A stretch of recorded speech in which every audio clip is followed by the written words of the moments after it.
Welcome back to my channel. I'm Selena if you're new. This is Selena's Table and a little Aussie homestead, and today I want to show you how to make some really yummy cheesy dips. So why are we in the garden? Well, we need to get a few things in order to make these. So I'm not going to get a ton of things from out here today, but we really do need some herbs. I want to grab some of those little banana pepper, I think they were, little banana capsicum peppers. They are not a spicy chili, although they do look a bit like a chili.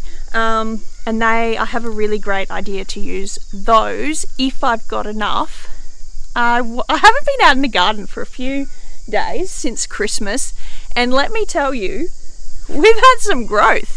I'm going to bring you out for a full garden tour. I was going to do that in a couple of weeks anyway, but after coming out here today and just seeing the flowers, let me show you.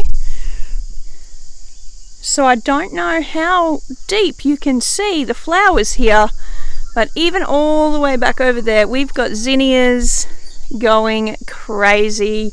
My dahlias are in this bed, just being beautiful. I mean, they're falling over. We have had some rain, and yes, we have had a lot of growth. So I will bring you for a full garden tour, a midsummer garden tour very soon. In the next few days I'll probably film that and then bring that to you very soon. But I'm getting distracted. Look at the sea of zinnias going on. So, since we are going for a wander, it would seem, let's see if we've got any of these capsicums that I'm chasing for today's appetizer. So these ones here, these are my chilies, and that's not what I'm wanting, although I have got an abundance of those going on. It's these ones here that I'm wanting to pick. So I'm going to grab what I can, even if they're not ready, for one of today's appetizers.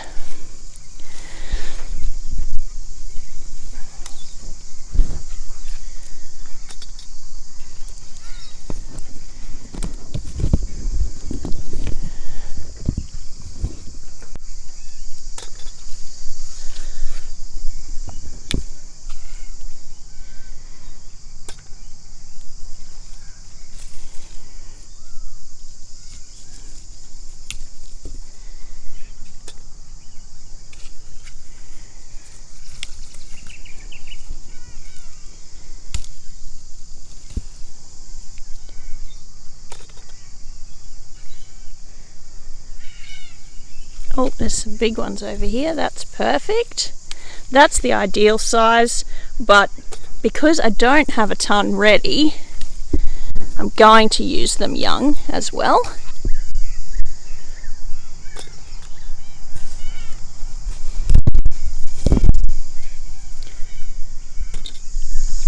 Alright, I think I've gotten what I can from those.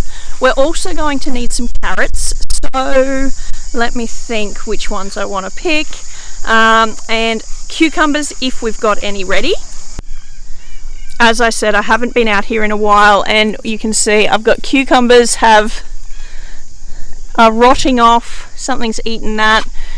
I do need some cucumbers if I can find some decent ones.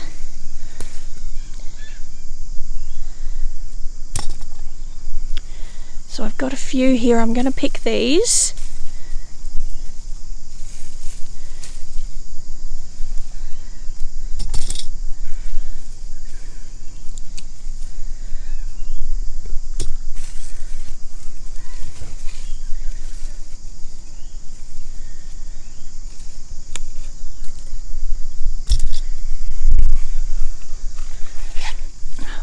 Going to pick whatever ones are ready today. I found storing them in ice water or cold water in the fridge does keep them preserved for a bit longer if you want to eat them fresh. So there's a tip for anyone wanting to pick your own cucumbers but finding them going wrinkling a bit quickly. Pop them in a bowl with some water in the fridge. It keeps the skins nice and firm. I know I said I'd take you for a garden tour soon, but I can't walk past all this beauty and not show you.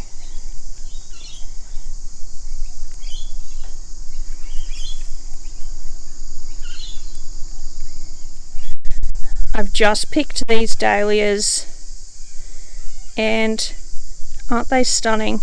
We've got some real pretty colours coming out of the garden.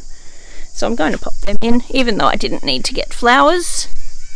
I do need to collect some herbs, so I'm going to snip some of them off and then pop them in my basket. I'll be collecting chives, some parsley, and just a little bit of oregano or oregano, depending on how you say it.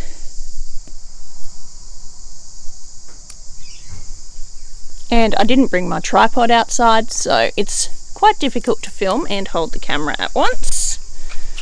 But we've got a little bunch of chives, only a little bit of oregano. I'll get some more chives and then we just need some parsley. And I've also grabbed a sprig of rosemary because I remembered I needed that as well.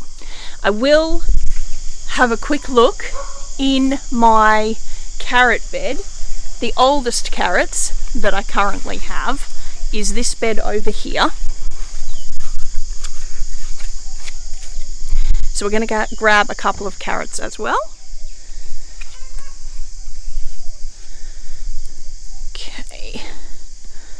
Hopefully I can find some relatively big ones. They're all right.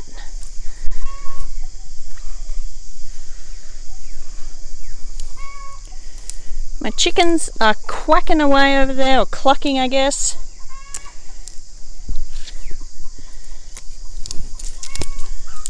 There we go.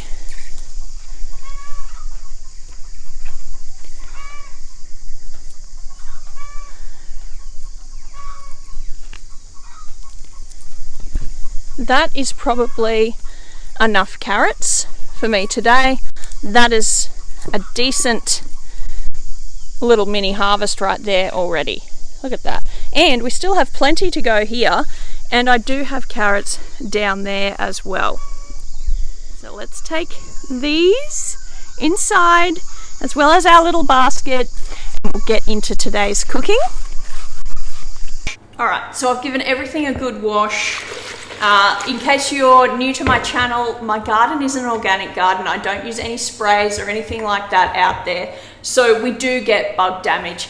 I try to plant more than I think my family's going to need to eat so that we can compensate for the losses that we have with our bugs. We've had a really hot, really humid summer so far. We're about halfway through summer at the time of filming this video, and I have, like I said, not been out there for a good week, and it is really growing. So I'm looking forward to getting out there soon and giving you a proper tour of how it's all going and what things are maybe getting hit by bugs more than other things. But moving on, today's video, I'm not sure if I said it when I was in the garden, today's video is all about easy entertaining. I'm going to be making 4 different kinds of cheese dips. So the kind of dip that you want to put on a charcuterie board, and that's what I'll be making today. We're having a party tonight, and that's going to be the main food served. It's only a small gathering with some friends, and I just love the fact that most of my ingredients do come out of my garden for most of the things that I make. There are things that are just not working, and those things need to be bought. And one of the things that I have stopped growing this year were potatoes. I'm not sure if you saw it, but there is a very large sweet potato bed out there at the moment, growing an abundance of sweet potatoes. And I could very well use sweet potato for what I'm about to make with these potatoes, but these potatoes were bought for Christmas to make potato salad, and I have some extra, so I'm going to use up my potatoes. But if you're wanting to make this as well, feel free to substitute out potato for sweet potato. So 4 different kinds of cheese dip that I want to make. One of them is a baked camembert or equivalent. Okay, I guess I'll say equivalent because you could use camembert, you can use brie, and I'm using a French soft cheese today. And the rest of the dips are based on cream cheese. So it's not the most expensive cheeses or dips. However, I know everything that's in them, and a big component of that comes from our garden. So what I'm doing with my potatoes today, or sweet potato if you are wanting to do sweet potato, is some stuffed little potato skins. So what we want to do first is we're going to parboil these. We want the filling inside to be soft, and then we will actually roast the skins. So it's like potato dippers, stuffed potatoes, something along those lines, whatever you want to call it. It's the same thing. I feel like if I just get started, maybe you'll follow along a bit better than what I'm trying to describe. So all I'm going to do is pierce my potatoes with a fork and pop them in a pot.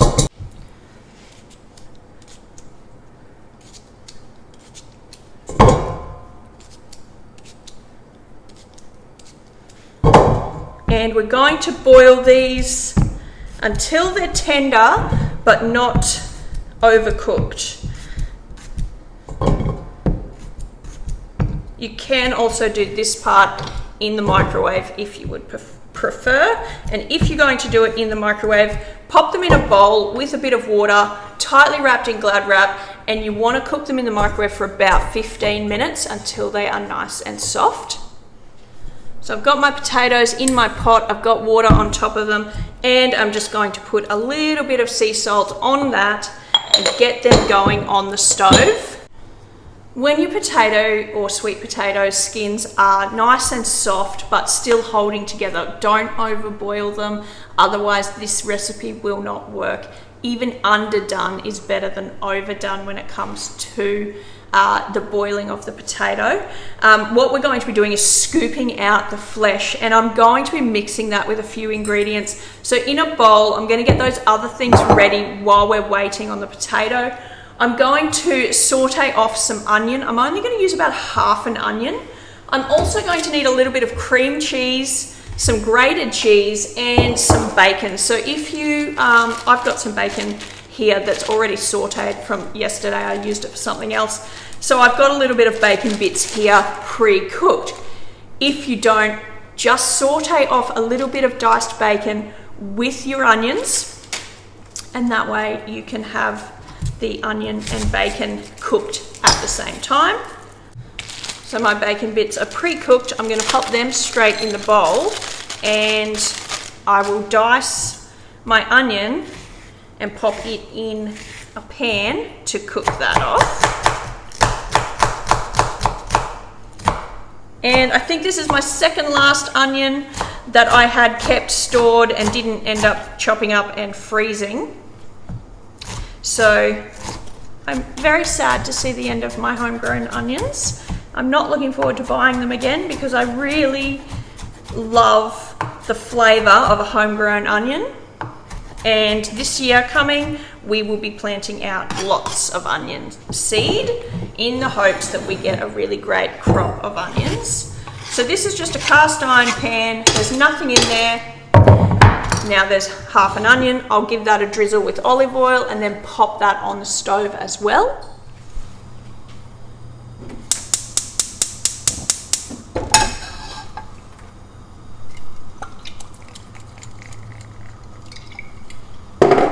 Let that cook off a bit before we add it to our bowl. The other ingredients that our little potato skin scoops, dippers are going to need is some fresh herbs. So I'm going to use parsley and the oregano. For this, just give it a nice rough chop.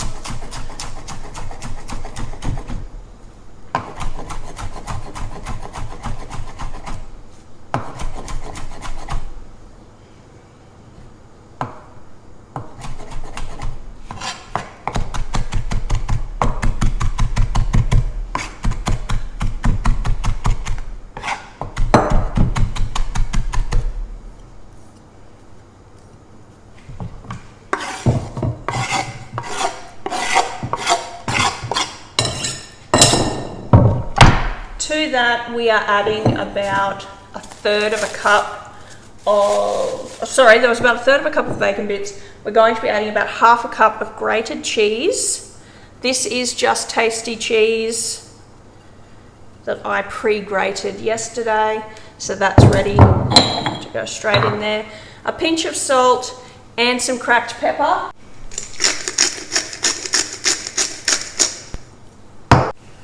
I forgot I had mushrooms, so I'm going to add some mushrooms to my onion to saute over on the stove as well. If you don't have mushrooms or you don't like mushrooms, by all means you can leave the mushroom out.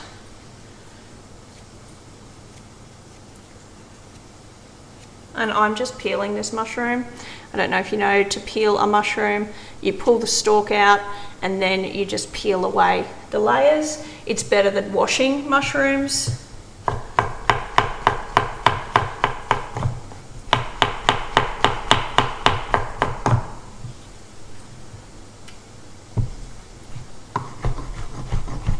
Just again, a rough chop. Nothing needs to be perfect for these.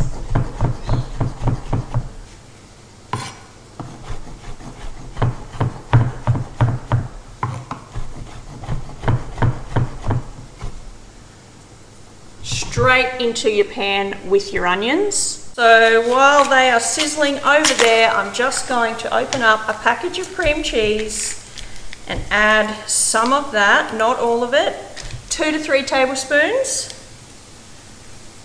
or about a third of a block of the cream cheese.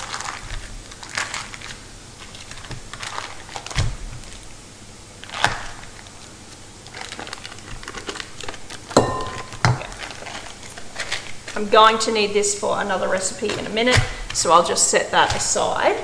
We just want to give this a good mix together.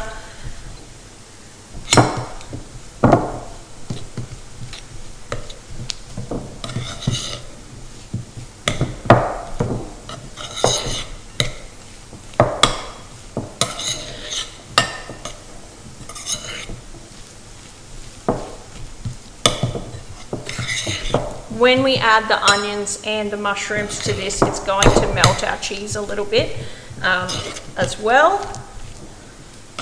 And just like that. Set that aside until your onions and your mushrooms are ready.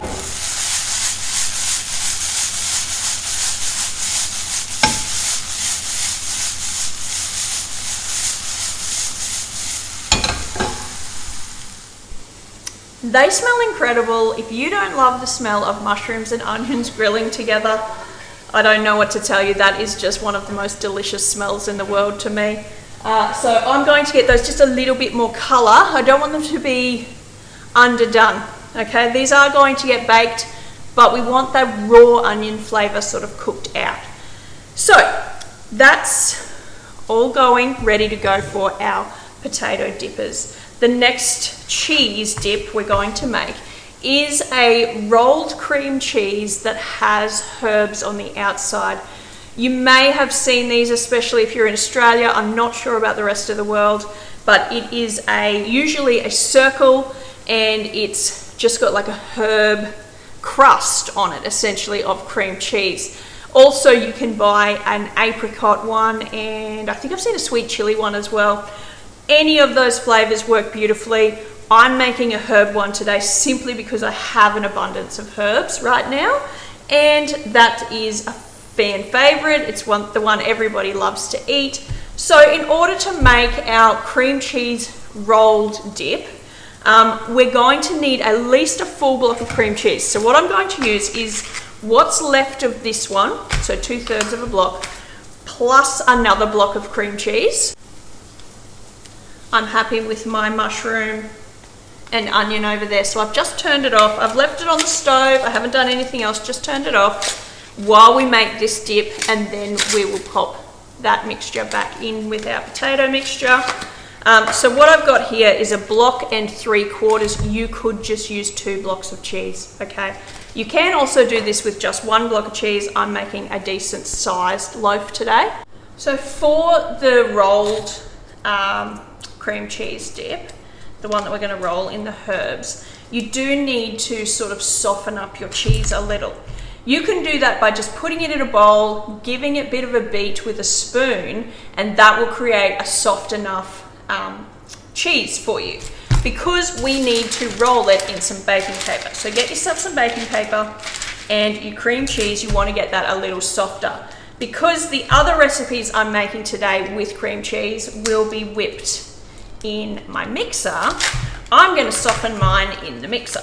So that is also an option. However, you don't need the equipment if you're just making this one cheese, okay?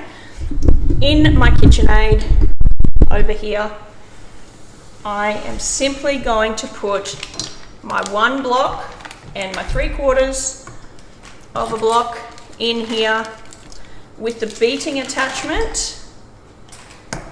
And I'm just going to get them to combine and get slightly softer. That took literally seconds to combine, and as you can see,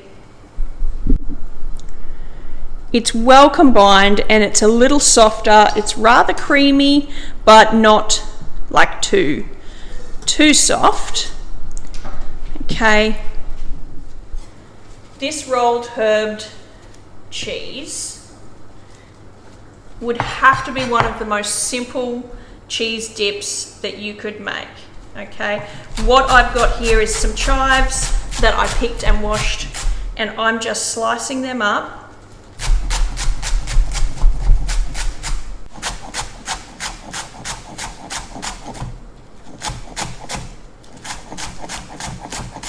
You will need a fair few herbs to make this, because we do want the outside of the whole roll to be completely covered in our herbs.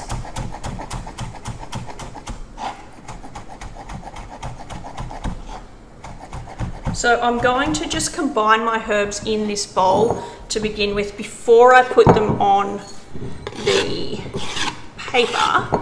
So we're going to start with herbs. That was probably half a bunch to a bunch of fresh chives. We want to use parsley in this as well. I'm going to try and avoid the stalks. This is Italian parsley. You can use curly parsley as well. And you can also use whatever herbs you enjoy eating the most as well. So you don't have to use just what I'm using here today. I'm going to make this particular herb rolled cheese just a chive and parsley, because I will be using the rosemary in a different dish, and I've also already used the oregano. So I feel like we're adding complementary herbs to our cheese board.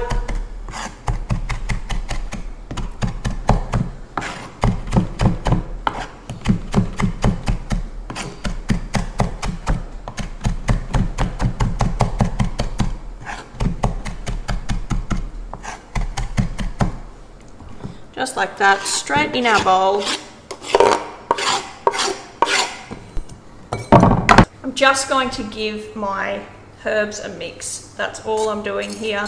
When it comes to making the actual cheese roll, you've got a couple of options. You can roll out your cheese, turn it into a log, and then later on roll it through the herbs. Or you can mix some herbs through your cheese roll. You can also put them on your baking paper and then your cheese straight on top and roll it into the herbs like that when you form it. So it's entirely up to you how you want to do it. What I'm going to do is put my cheese on my paper.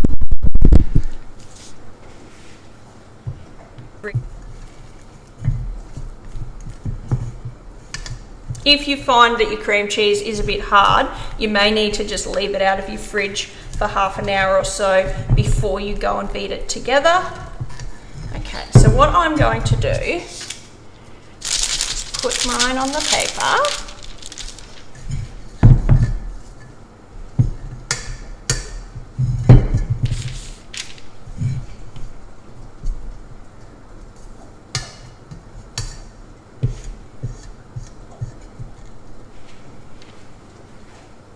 And I'm actually going to try and turn mine into a scroll. So that's your other option. You can roll this up into a log or into a ball and call it a day, or you can put your herbs on the paper and then do it. What I'm going to do is spread mine out. Try and keep the thickness even.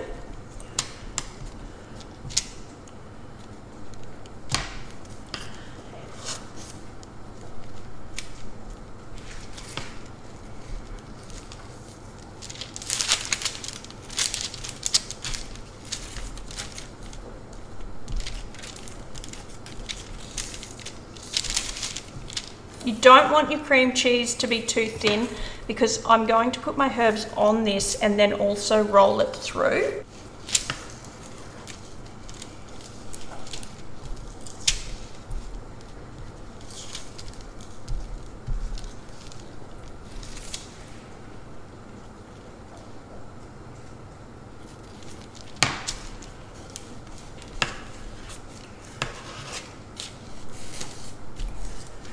All right,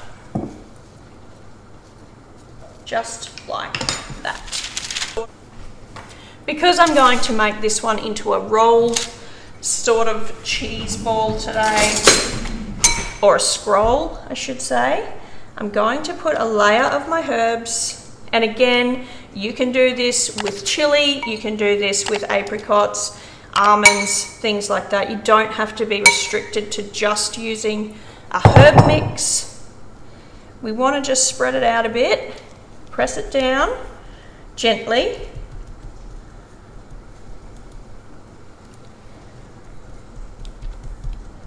Okay.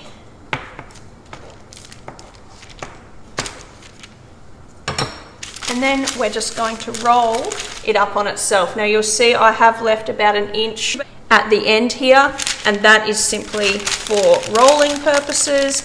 Use your baking paper. You don't want to get this all over your hands.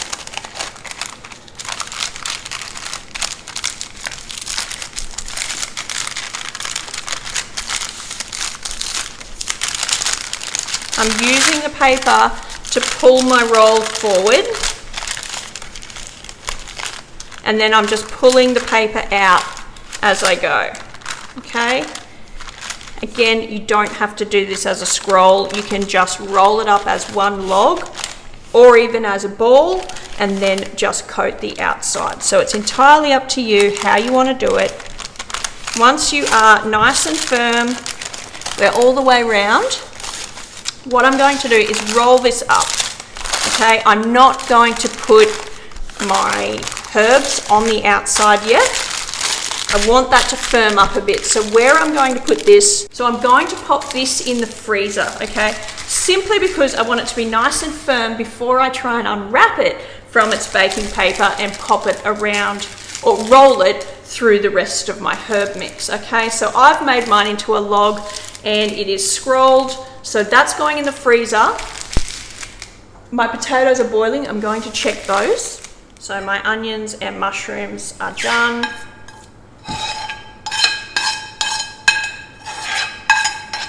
I'm just adding that to the cream cheese mixture that we have the bacon and the cheddar cheese in, because this is going to be our stuffed potato, and it is going to taste delicious. Give it a good mix. The warmth from the mushrooms and the onions is melting my cheese a little, which is perfect. It makes it mix together a bit better. And they weren't boiling hot because I had turned them off before I did the rolled cream cheese. So that's perfect. ready for the potato when it is done. So again, set that aside. And I did check the potatoes, they weren't quite ready. I'm just wiping out my pan with a paper towel because I just don't want the onion in there or the mushrooms. We're going to use that pan when we saute off those little capsicums or peppers, I guess you could call them, which are there. For our next dip, we are going to do whipped cream cheese with some chutney. Now, the chutney that I'm using today, I've made this a couple of times since Christmas. I'm not gonna lie, we've had a lot of this. It is delicious. So if you were with me when we made our beetroot chutney, and I think we made some other things as well, it was a caramelized onion and beetroot chutney. So we are going to combine that delicious vinegary beetroot caramelized onion flavor with silky soft whipped cream cheese, and it just makes a fantastic dip. The other one we're going to do is use my pumpkin chutney. I haven't shown you a video of how to make my pumpkin chutney simply because I ran out of pumpkin. It was made using the homegrown pumpkins that we grew here. So this coming year, I'm very excited. I'm going to do a whole video on chutneys. I will show you that recipe then. If you want to make this before that video comes out, by all means, go and find yourself a really nice pumpkin spiced, even a mango chutney, and use that as a substitute for the one I'm using today. So my caramelized balsamic onion and beetroot chutney, that's what it was called. There is a bottle of that. You could also substitute almost any chutney you like, okay? You can use just a caramelized onion chutney, some other beetroot chutney. This is just pick a chutney that you love, combine that with the whipped cream cheese, and it just makes a fantastic cheese dip. So my pumpkin chutney looks like that. It has got dried fruit in it, it has onion in it, it's got some spices in it, and pumpkin. It's quite a thick chutney. It's not very saucy, I guess, but that's what I'm going for with this dip. You're going to need your bowl again. I'm not cleaning that out because again, it's just whipped cream cheese. When I make a whipped cream cheese dip, if possible, I buy the spreadable cream cheese. Now, yes, you can make cream cheese at home and you can make cream cheese using your yogurt that you make at home. So I have also done this using that. I was not organized enough today to use my own yogurt and thicken it by straining. So in order to do that, all you want to do is get your yogurt and you want to strain it for much longer so that more and more of the whey comes out and that you don't have any sort of liquid component to your yogurt, and that will turn into a really lovely cream cheese substitute. And I do that very regularly. Again, I wasn't organized. I am in the middle of having a break, allegedly.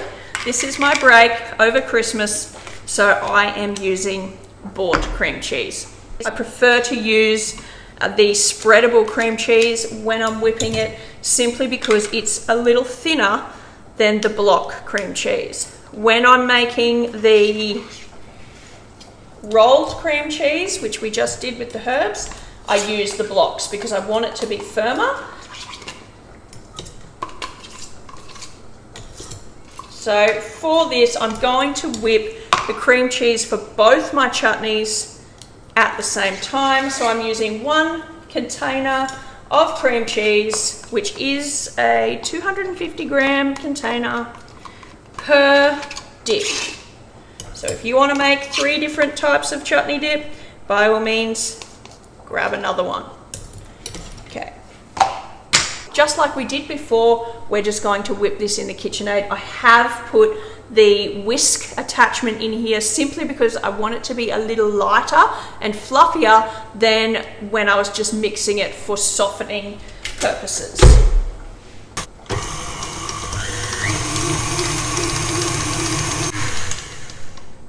All right, That is whipped up beautifully. While that was happening, my potatoes have become soft enough, so I'm going to quickly just drain them through a colander and let them sit over at the sink, steaming in the colander with no water while we continue on with this recipe. That's whipped up beautifully. It's lovely and soft and fluffy. And I should say, if you can't get spreadable cream cheese, you can still definitely make this recipe using the block. All right, it just might take a little longer to whip it, and you will probably want to bring it out to room temperature a bit before you try. If you find that you need to start using the beater attachment and then the whisk, you can also do that. But yes, if you can't get spreadable cream cheese, just use regular block cream cheese. Okay, getting that off. So it's similar to cheesecake in that it's just a little lighter and a little fluffier than it would be just straight out of the packet. Now, if you're needing to transport this to a picnic somewhere or something, you can pop it straight back in the cream cheese container. If you are building a little board like I'm going to today, get yourself some cute sort of pottery or something to serve it on. These are just little pottery dishes. And I have been asked in the past where I get my pottery dishes from, and the answer to that is that I've actually made them. So I used to sell pottery, I don't anymore.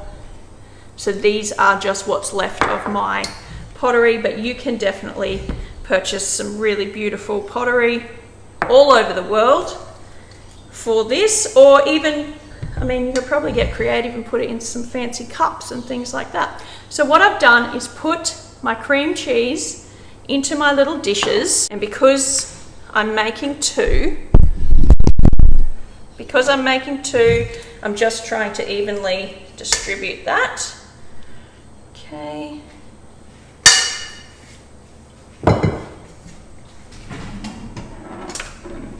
If you wanted to make a cream cheese board, if you've seen those, that's where you would smear the whipped cream cheese on a timber board similar to this, or a serving board, and then you would put your bits and pieces on top of that. You can do that this way as well. So there's my cream cheese. All I'm going to do is I want to create a bit of a divot, sort of like a volcano, that we're going to put our chutney in.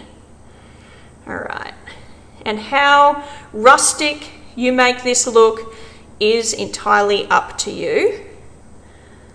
For one package of cream cheese like that, I'm only going to use about 2 tablespoons of chutney.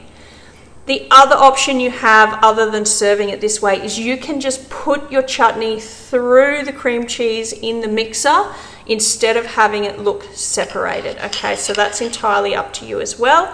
If you want the dip to be entirely the one color and not mixed, that's how you would do that. So just pop your 2 tablespoons through the mixer. There's a little bit of herbs there, take that out.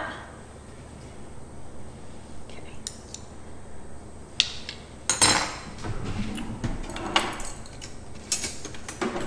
All right. So we're just going to open some chutney.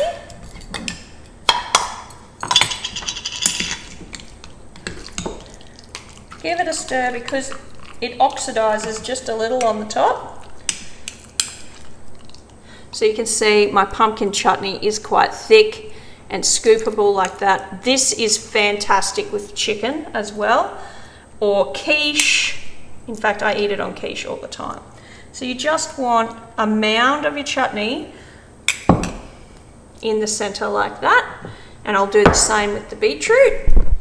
And if you're wondering how do you open one of these weck jars or similar, the ones with the glass lid instead of the canning lid as such, pull this. If you pull that until you hear a little pop, then your lid will just come off. All right, easy as that. So some beetroot chutney, and look at that. It smells as incredible as it did the day we made it. Get some of that in there. You don't want too much chutney but you certainly want to be able to taste it and not just be eating cream cheese. Okay, these two dips are done, and they may not look like the most impressive thing, and they may be really simple. You're thinking, oh wow, that was easy, but that's just it. It is so easy, and they are absolutely delicious. These will be served with carrot sticks. We're going to turn those carrots we dug up into carrot sticks, some cucumber sticks, and also I've got an array of crackers that I'm going to put out with them. Delicious with sourdough crackers. If you would like to make sourdough crackers, I have a recipe for those as well. I can make sure that that is attached to this video for you to see. But yeah, there we go. Beautiful dips. I'll pop a bit of Glad wrap over the top straight in the fridge until I'm ready to build my board.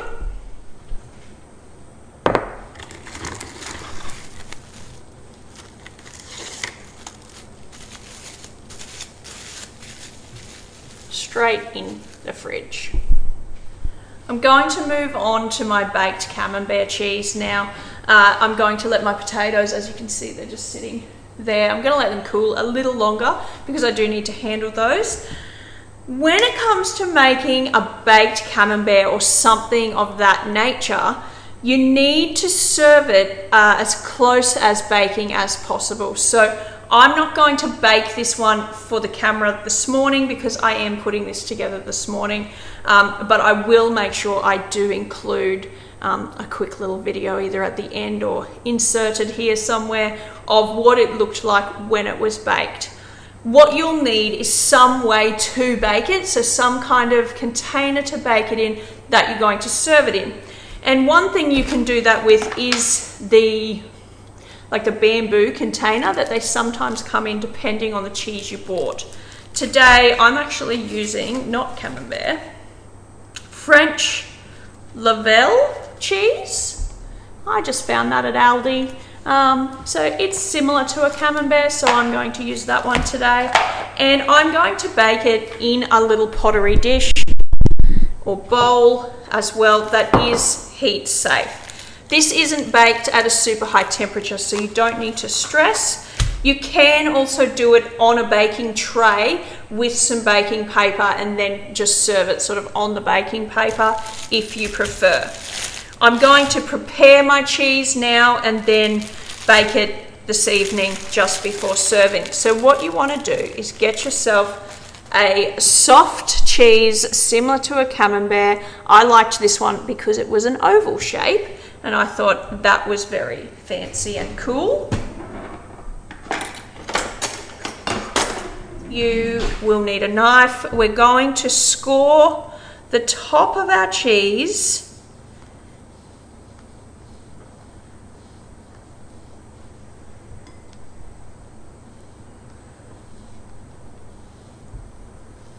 just like that. Now I'm going to put this straight in the bowl that I will be serving this in and baking it in. Okay, I'm pressing it down because it's a funny shape. To that, what we want to do is add a drizzle of honey. This is raw honey.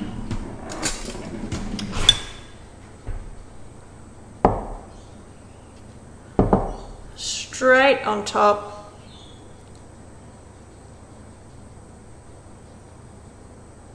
When it comes out of the oven, I will be drizzling more honey. So don't go too crazy with the amount you're putting on right now, because we will be adding more later once this comes out of the oven. I'm also going to add to this some of my rosemary. So I'm just going to break off these little tiny sprigs and just pop them in some of the scores that I've made in the top. Rosemary is quite an overpowering flavour, so we don't want to have too many, but it does really enhance, like it really does make this really delicious. Okay, just like that, that's enough. All right. Now I want to add a little bit of garlic. I've just got one whole garlic clove here, and I'm going to just grate. I'm thinking I probably only want half of this clove because this isn't a huge block of cheese.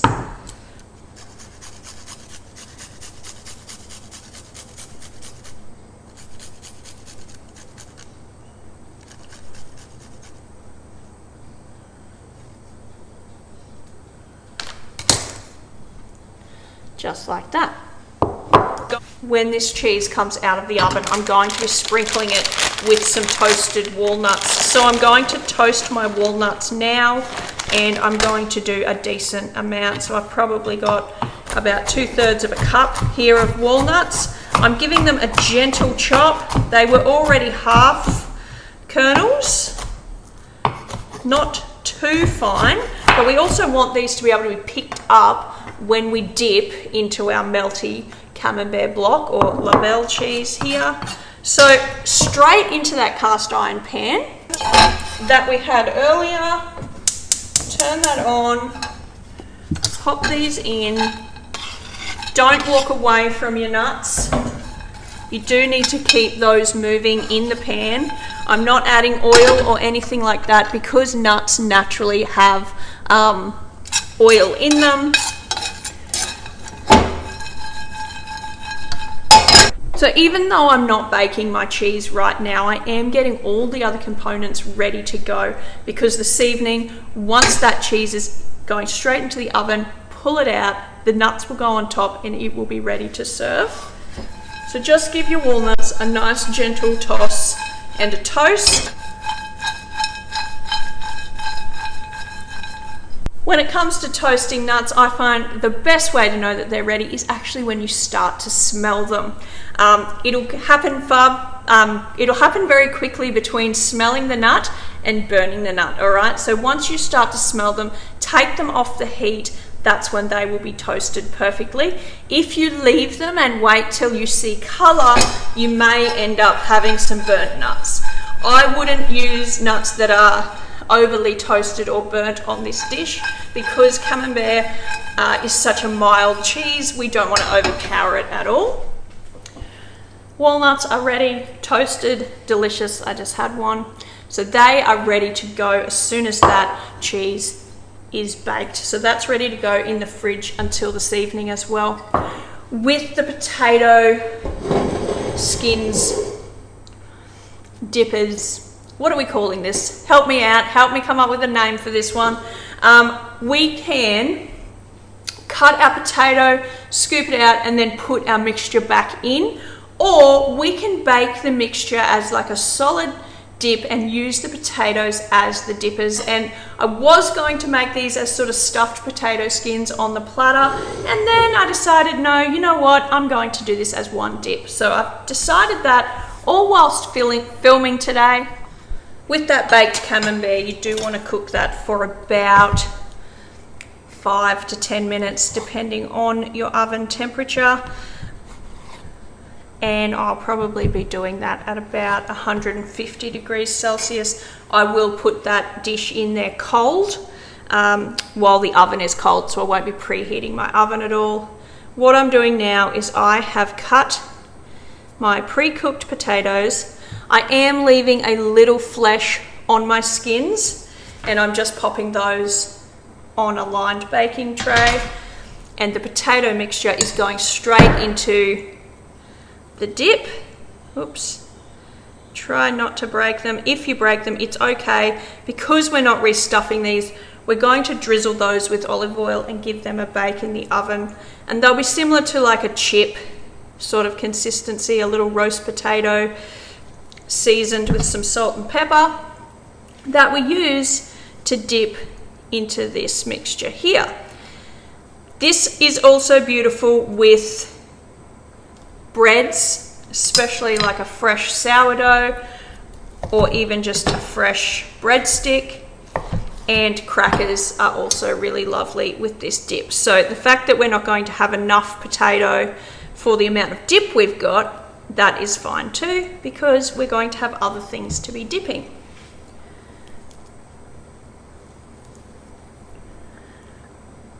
So I'm just going to continue scooping out the flesh. I am cutting these potatoes into quarters so that it is sort of handheld size amounts where they're not breaking. If they're breaking, then they're a little smaller.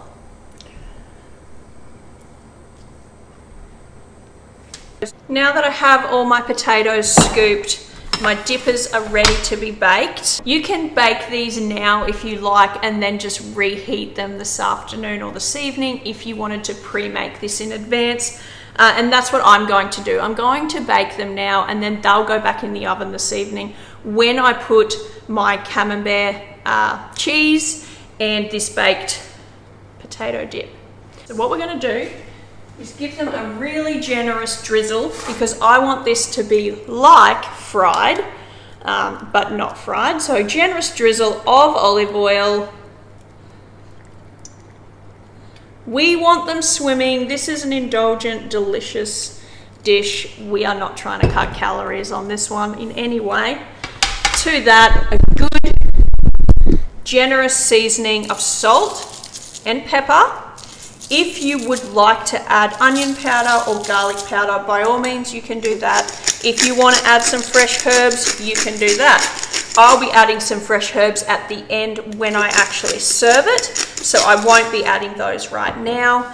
And you could also add like a seasoning blend, like an all-purpose seasoning. So I'm going to pop those straight into the oven.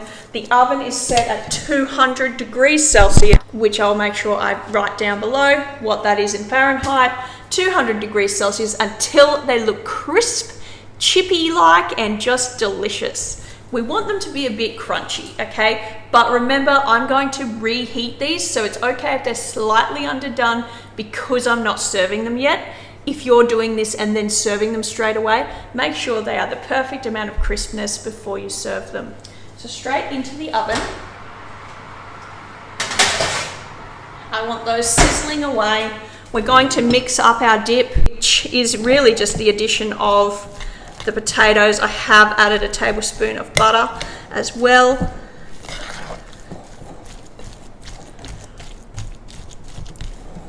And I am going to bring a fork in to give them a bit of a mash. I want my potato quite well mashed into the other ingredients.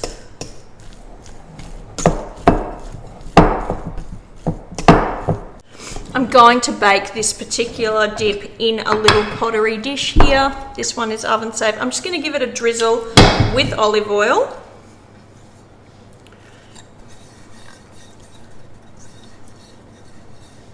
Any oven safe dish will work. And then pile in your mixture.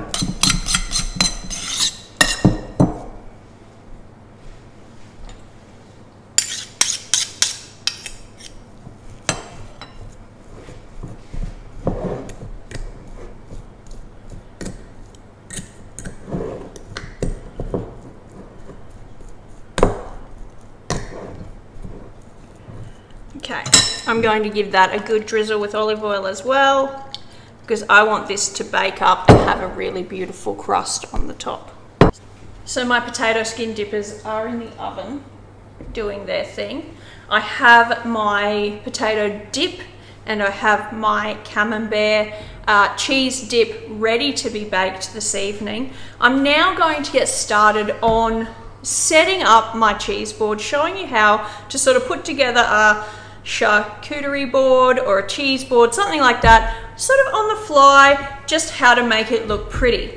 The first thing I need to say is find yourself a really nice board of some kind. I'm going to use this big timber tray, and the very first thing you need to do is, if you're doing this in advance, make sure whatever you're building this on fits in your fridge, okay? Because this is going to need to sit in my fridge until this evening. I cannot leave that sitting out at room temperature. That's not safe with food. The next thing you want to do is wash your produce. So I have pre-washed some grapes that I've bought and some strawberries here, and I'm just going to let those drain. I've already washed and peeled my carrots, and I have washed my cucumbers. So once all of your produce is washed, think about what you're going to actually put on your board. So with the dips that I've made, if I put all of those on my board, there's not going to be a lot of room for other things. So I'm probably going to set two boards out. This one and a secondary one. So my secondary board, this will be the one that I put my baked dips on. I'll probably put my crackers on this one and those potato skins. So I don't need to build this one yet. I just need to have some sort of idea where I'm going to be putting things before I go ahead and start. So this will be the baked dips and the crackers. They can go on this one, so I'll set that aside. We don't need that one to be built right now. We can build that one this afternoon. And the other board we'll build now. And so I'll put my cold dips on this one, my vegetables on this one, some fruit, and hopefully we don't have too much bug damage. I need to cut a piece out there. Yeah, we got a little bit of bug damage, so what we'll do, just like that, just cut the bits out we don't want.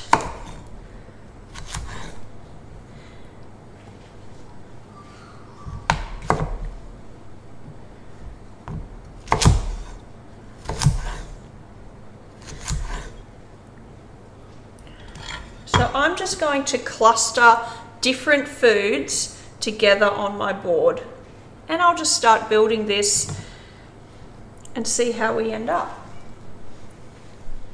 So I've put my dips out, I've put some grapes down. A tip is, keep things on their stems. If you've got tomatoes on little trusses, use those as well. I've got some meats here that we've smoked ourselves. So we smoked some ham and we smoked some pastrami that we made in our smoker, but you could get any old deli ham you like. I've got some salami here. In addition to my baked camembert, I'm actually going to use some ash brie as well. So my ash brie is going to be a cold cheese that I am serving. Ash brie is brie that has had a charcoal added to it. So you can see there is some black on it. That is ash brie. And I'm just going to cut this. There's a better look. You can see the charcoal that is there.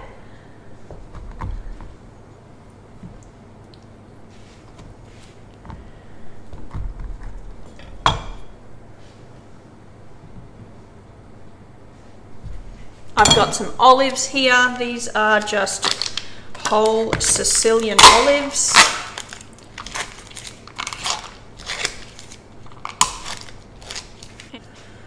And I've just got a little terracotta saucer here.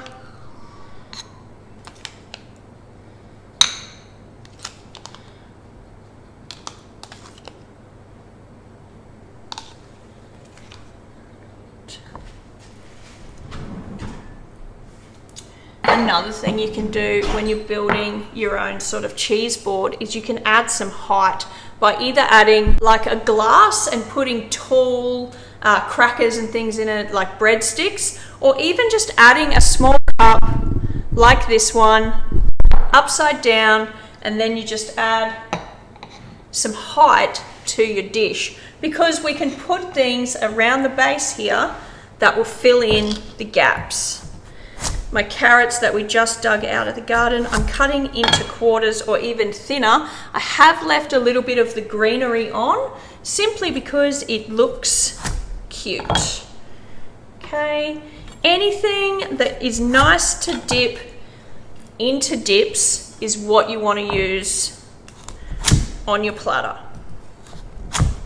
I may even cut this one into 6 because that seems like a better size.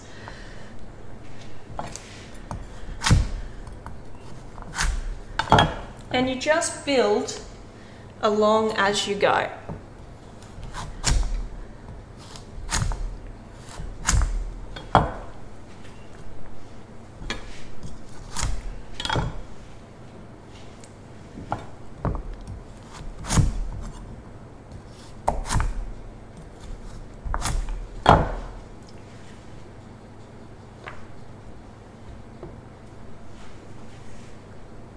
Strawberries, I like to cut them in half, leaving greenery on and just clustering around. Another thing that goes really beautifully on like a cheese board is little bits of chocolate, like chocolate coated sultanas, some little Maltesers, things like that. They add a bit of a dessert element to what's otherwise quite a savoury dish.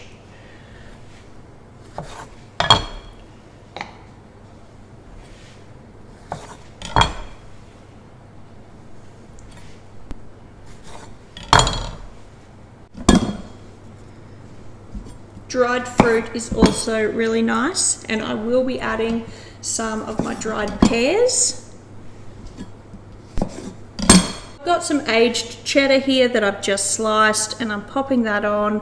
I've left room for the herb log that we haven't quite finished, and I'll show you. I've put some meats on, I've put some cheese on, and let's have a look at what this is looking like. So as you can see, I've put some ham, we've got the salami and the pastrami, we've got the aged cheddar, and basically fruit and vegetables. This here will be for the fruit, the herb rolled cheese, and then we'll be able to put all the other bits and pieces onto our second board. So I've got most of my components done. This dinner is pretty much ready to serve, other than baking those two dips. The only thing I haven't shown you that I'm also going to serve on the baked dip board, which is behind me. I've just placed them there so I know what are we looking like visually once these are baked. We will have to get our potato dippers on there, and we will also need to put out some sautéed banana peppers. Remember, we picked them at the very beginning of the video and we haven't cooked them yet. So what I'm going to do is really simply, in my cast iron pan, get some olive oil roaring hot, and then pop those capsicums, peppers, whatever you want to call them, straight in that hot oil. Hit them with a bit of salt and pepper, give them a good toss. If you want to add some chili, do that then as well. Give them a toss, and they are ready as well to serve, and they'll go on our warm platter. So we've got a warm platter, we've got a cold platter, and yeah, we're going to finish off our rolled cheese dip, and we're also going to get those capsicums sautéed. They can be reheated this afternoon, so I will cook them now with you. So I'm getting my pan nice and hot. I've already pre-washed my capsicums or peppers. I want a nice glug of olive oil in here, and I would only use olive oil when I make these. You do have the option of cutting these open and pulling all of the seeds out. However, because I've picked quite young ones, like a lot of them are still quite green, I'm going to just saute them as is. I've got a couple with a bit of dodgy bits. I might just cut those bits off, and otherwise these will be ready to go in the pan as soon as it's roaring hot. I can hear the oil trying to scream at me because a couple of drops of water are in there, and that is how you want it to be. You want these to feel like they're frying as soon as they hit the pan.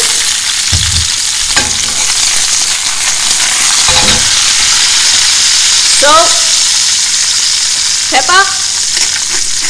Again, add chili if you want to make these spicy, and keep them moving in your pan.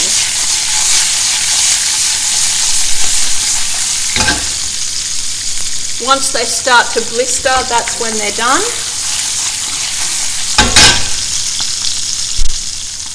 While our capsicums are over here cooking away, I'm pulling out my potato skins. You can see they're still a little golden in the center, but that's perfect because this evening I can reheat them and they'll finish cooking.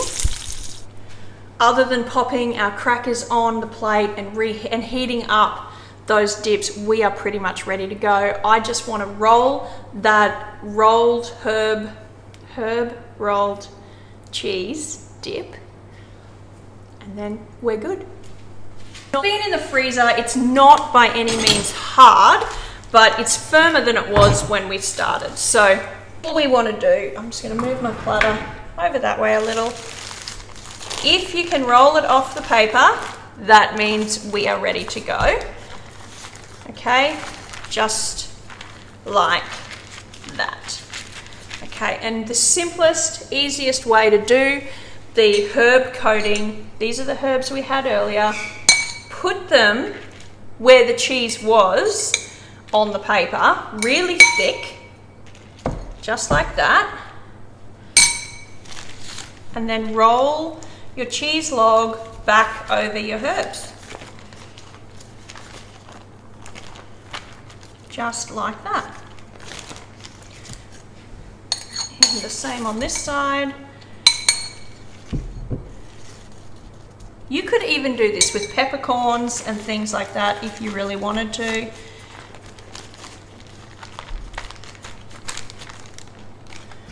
Once you're happy that you're well coated, you can either pop this in the fridge ready for later, or you can slice it and be ready to go now.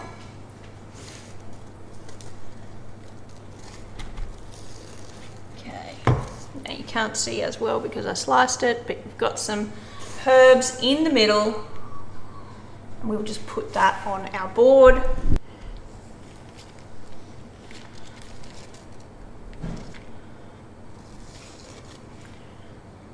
Just like that.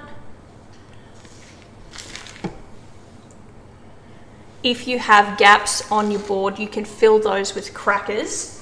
Don't waste your extra herbs that you've got on your paper.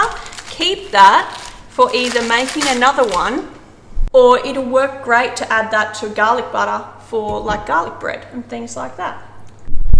Here we go, friends, we are done, ready for this evening.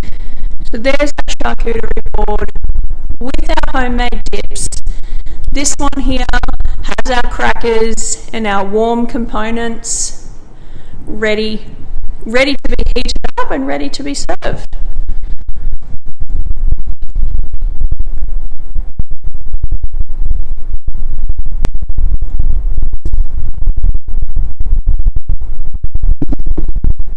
Thank you so much for spending time with me today. I hope you enjoyed this video. Merry Christmas, Happy New Year, and thank you to everyone who has subscribed. We hit 5,000 subscribers just before New Year's, so I am so thankful, so grateful to every single one of you. Please share this video around. Don't forget to hit the like button, hit the subscribe button and the little bell, just so that you don't miss any of my videos as they come out. Do give some of these a try, and I hope you have a fantastic week. I'll catch you next time. Bye.